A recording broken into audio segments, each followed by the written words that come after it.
प्रणाम, जय माता दी। गुरुजी, हम आपको सनातन के ध्वजवाहक के रूप में देखते हैं और काफ़ी जगह आपके ये चीज़ें देखी कि आप सनातन के प्रति बहुत ज़्यादा जागरूक रहते हैं। तो लेकिन आज हम आपसे कुछ सवाल करेंगे, जो भी हमारे सवाल होंगे सारे सनातन के प्रति होंगे। अगर आपकी अनुमति है तो क्या हम सनातन के प्रति आपसे सवाल जवाब कर सकते हैं? तो पहला सवाल। जय माता दी बिजनौर जी।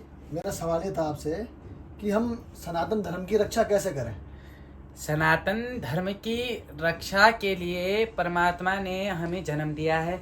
अपने धर्म की रक्षा के लिए देखिए, पहले जब होता था तो पहले शास्त्र पढ़ाया जाता था, लेकिन शास्त्र के साथ साथ में गुरु द्रोणाचार्य जी ने सनातन में शास्त्र के साथ साथ में शस्त्र का भी ज्ञान दिया। सनातन की रक्षा के लिए जो है, हम हिंदुओं में एकता होनी चाहिए। हिंदू कोई एक नहीं होता। हिंदू में आने वाले अनेक प्रकार के लोग हो सकते हैं। हिंदू कोई एक विशेष व्यक्ति का नाम नहीं है। हिंदू में वहाँ है जहाँ पर हमारे सनातन धर्म की रक्षा के लिए जहाँ पर एकता दिखाई जाए, वही हिंदुत्व कहलाता है। और मैं यह मानता हूँ, जिस दिन समस्त हिंदुओं में एकता आ जाएगी, उस दिन यह भारत जो है, यह हिंदू राष्ट्र देश कहलाएगा। तो तब होगा ना, अभी आपने किस्सा सुना होगा, किसी मंदिर में के प्रसाद में उसमें गौ मांस अन्य चीजें मिलाई, तो अब हिंदू कैसे सुरक्षित रहेगा और कैसे हिंदू राष्ट्र बनेगा? देखिए, सर्वप्रथम तो अभी एक विशेष चर्चा यहाँ निकली है कि सबसे बड़ा यदि सनातन का ह्रास कराए तो वह स्वयं हिंदू है। यदि हिंदू अपने धर्म के प्रति सुचारू रूप से जागरूक हो जाए, वह जो है अपने मंदिर के प्रति निष्ठा दिखाए, वह सिर्फ सेवार्थ के भाव से नहीं, भगवान के सामने हाथ जोड़ने के ही नहीं, बल्कि वहां पर की देख रेख और होने वाली हर प्रतिक्रिया पर नजर रखे, तो यह महसूस कीजिए कि सनातन धर्म बहुत आगे बढ़ सकता है। और जो यह विषय आया, जो एक प्रसाद में मांस का विषय आया, तो यह श्रवण करने को, यह सुनने को मिला कि यह जो मांस है, यह किसी अन्य धर्म के लोगों के द्वारा किया गया। तो यह दुष्कर्म जब अन्य धर्म के लोगों, तो फिर उनको इंक्लूड करना ही क्यों है? फिर उनको भारत में, यदि हमारे सनातन धर्म में हम अपने मंदिरों में, हम अपने जितने भी पूजा घर हैं, इनमें हम अन्य धर्म के लोगों को सम्मिलित क्यों कर रहे हैं? यह भी तो एक विशेष चर्चा है। जो हमारे धर्म को मानता है, वह उस धर्म की नीति के अनुसार चले। धर्म की नीति क्या है? सर्वप्रथम तो सरकार को इस विषय को निर्णय लेना पड़ेगा कि समस्त जितने भी हिंदू मंदिर हैं, वहां पर आने वाला हर एक व्यक्ति को गौमूत्र का सेवन करवाया जाए, पंचगव्य का सेवन करवाया जाए, और उसी जो पंचगव्य का सेवन करेगा वही प्रसाद वहां पर वितरण करेगा, वही प्रसाद बनाने का योग्य होगा। जितनी तारीख तक प्रसाद बने, जितनी तारीख मंदिरों में आने वाला सामान, जो मंदिरों में सामान बिक्री हो रहा है, और जो सामान बिक्री होने के लिए जो फैक्ट्रियां हैं, उन फैक्ट्रियों को यह सुचारू रूप से देखा जाए कि उन फैक्ट्रियों में कोई अन्य धर्म का लोग तो नहीं। अगर अन्य धर्म के लोग हैं, पहले उन्हें गौमूत्र का सेवन कराइए, उन्हें पंचगव्य धारण कराइए, तब जाकर कहीं जो है सनातन धर्म की रक्षा हो सकती है। लेकिन गुरुदेव, सनातन में और हिंदू जो भी हमारा ये भारत है, तो यहाँ पे एक पहले आता है संविधान। तो संविधान में तो अन्य धर्म को भी यहाँ पे काफ़ी चीज़ें, और उनको मतलब हर चीज़ में प्रोत्साहन दिया है। देखिए, सनातन सबको शरणागति देता है। सनातन ने ही सबको शरणागति दी है। सर्वप्रथम जो धर्म है वो सनातन धर्म है।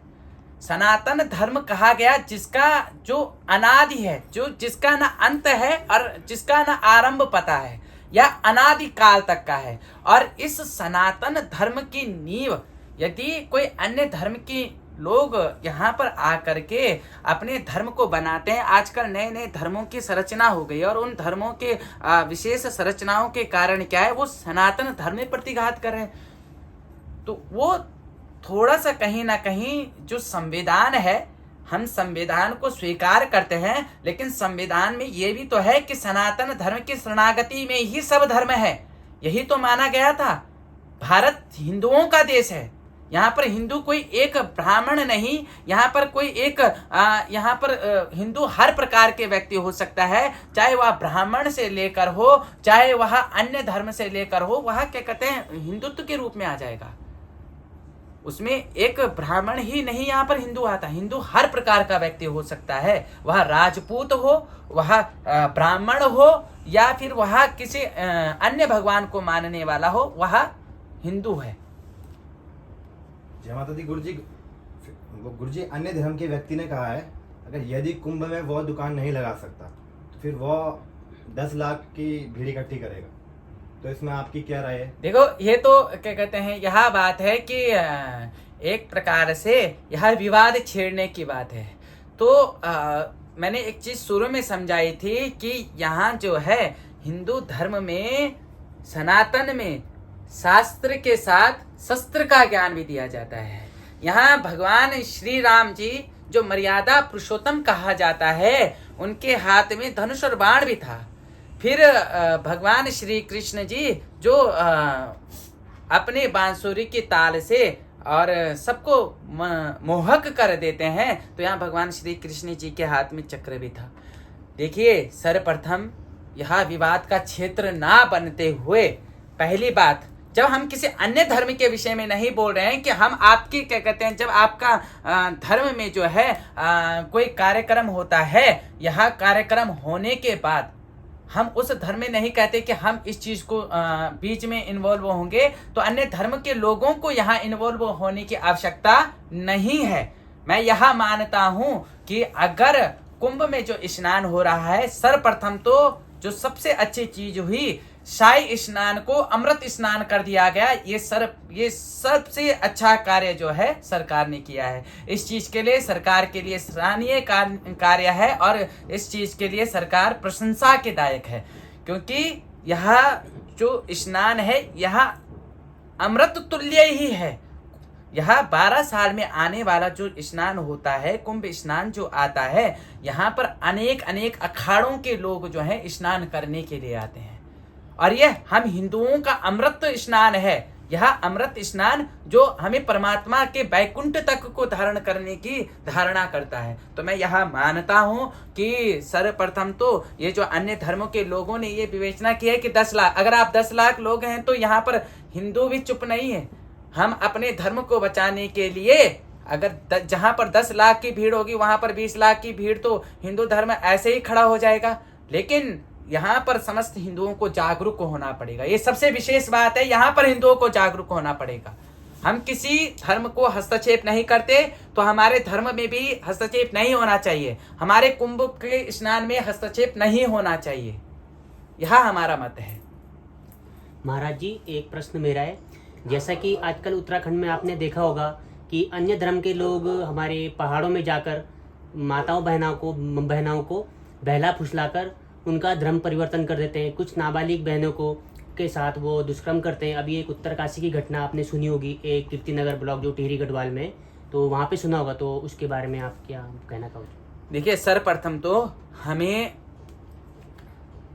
जितने यहाँ पर हिंदू धर्म के लोग इन चीज़ों को देख रहे हैं, सर्वप्रथम तो अपने बच्चों को एक ही ज्ञान दो कि भैया तुम जन्म ले रखे हो सनातन धर्म के अंतर्गत और पढ़ रहे हो हिंदू धर्म के गोद में, तो सर्वप्रथम तो अन्य धर्म में जाने का मतलब क्या जाता है, हैं? दूसरी बात के लिए जो उत्तरकाशी में जो सुनने को मिला, मुझे उत्तरकाशी नहीं, पौड़ी से लेकर ऋषिकेश क्षेत्र में भी यह घटना हो चुकी है, सुनने को मुझे मिला है।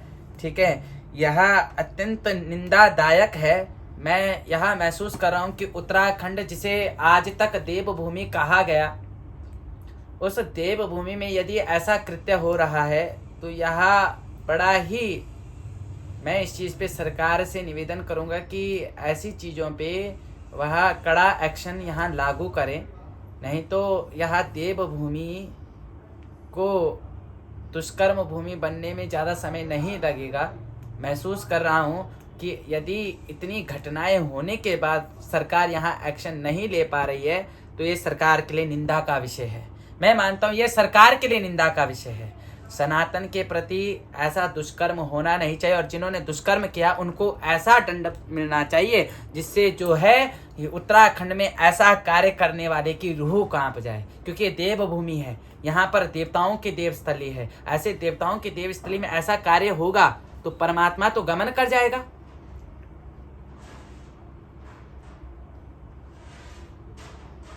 आपने बताया कि आपको उत्तरकाशी के जो दुष्कर्म हुआ वहाँ के बारे में पता चला, पौड़ी ऋषिकेश के बारे में, और मैंने आपको शुरू में कहा था आपको बहुत सारे लोग फॉलो करते हैं, ठीक है, बहुत सारे लोग आपको देखते हैं, आप एक सनातन के प्रति जो काम करते हैं, लेकिन अभी तक आपने जो उत्तरकाशी, पौड़ी, ऋषिकेश इन जगह में जो दुष्कर्म है उसके बारे में अभी तक आप खुल के सामने नहीं आए, तो इसमें आप मतलब क्या बोलना चाहोगे? देखिए, प्रतिक्रिया इसलिए नहीं दी गई सर्वप्रथम तो क्योंकि मैं यह मानता हूँ कि सर्वप्रथम यहाँ पर एक व्यक्ति की प्रतिक्रिया देने से यहाँ पर कार्य नहीं चलेगा।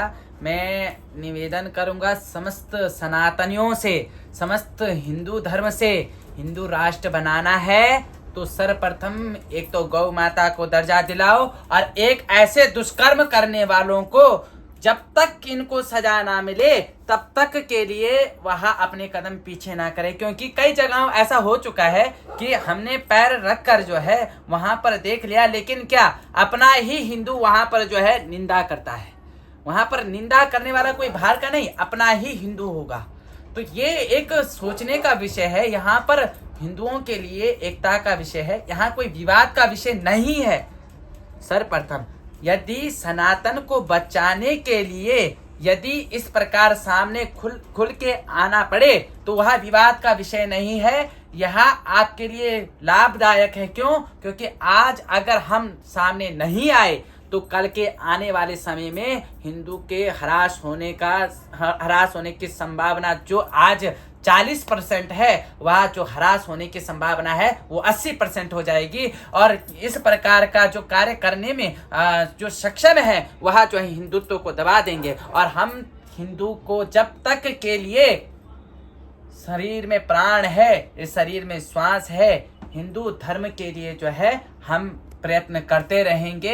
एक आखिरी सांस तक के लिए यहाँ हिंदू राष्ट्र बनाने की जो घोषणा है यह अपने कानों से सुनकर ही जाएंगे। उसके लिए जो कदम उठाना पड़े वह कदम हम लोग उठाएंगे। और मेरे निवेदन है समस्त सनातनियों से, समस्त हिंदू राष्ट्र बनाने वाले जितने भी यहाँ पर हैं उन सभी से कि उनको भी इस समय आवाज उठानी पड़ेगी। अगर यदि वह आवाज नहीं उठाते हैं तो यहाँ हमारा हिंदू सनातन धर्म इस समय खतरे की एक ऐसी नींव पर आ गया है जहां पर उसके स्तंभ को बचाना आवश्यक है। उसके लिए समस्त हिंदुओं को जागरूक होना पड़ेगा, समस्त हिंदुओं को एकत्रित होना पड़ेगा। गुरुजी आपसे एक आखिरी सवाल है, हिंदू धर्म के अंतर्गत कौन कौन से धर्म आते हैं? जो धर्म सनातन धर्म की शरणागति में होगा, जिस धर्म में सनातन धर्म के शरणागत होगा वही धर्म जो है हिंदू धर्म के अंतर्गत होता है। वही धर्म हिंदू धर्म में सनातन धर्म के शरणागति में हिंदू धर्म आता है। और सनातन का मूल मंत्र है सत्य, अहिंसा, त्याग और परोपकार। जिस व्यक्ति विशेष के अंदर यह गुण होंगे वही सच्चा हिंदू और कट्टर हिंदू और वह कट्टर सनातनी होगा। और हमें आवश्यकता है इस समय कट्टर हिंदू और कट्टर सनातनी का। इस चीज के लिए आप सभी से निवेदन है कि अपने हिंदुत्व के लिए, अपने इस परमात्मा के लिए अगर इस समय आगे सामने आना पड़े तो हर एक व्यक्ति को आना चाहिए। ऐसी मेरी आप लोगों से निवेदन है। मैं परमात्मा से प्रार्थना करता हूँ, माँ भगवती सुरकंडा देवडोली से प्रार्थना करता हूँ कि सनातन के प्रति आपके मन में एक ऐसी भावना अवश्य आएगी। जय माँ सुरकंडा, जय चामुंडा।